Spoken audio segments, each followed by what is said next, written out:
नमस्कार मित्रांनो, हे बघा आज आमच्या आजी काय घेऊन आल्यात.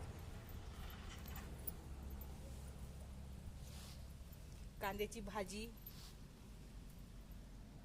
कोथिंबीर आणि ही मेथीची भाजी. आजीचं चालू आहे भाजी नीट करायचं काम. काय हो आई, कुठनं आणली भाजी? भाजी कोणाकडनं आणली? भाजी चौक्याची उडून आणि ज्योतिताईच्या घरची आहे ना.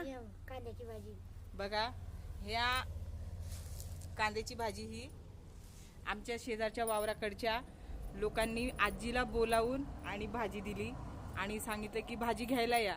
आणि आजी आमच्या भाजी घेऊन आल्यात आणि भाजी नीट करायचं काम चालू आहे. बघा, याला म्हणतात ना, ती म्हण आहे ना, माणसाने माणसाशी माणसा सम वागावे, त्याप्रमाणे आहे.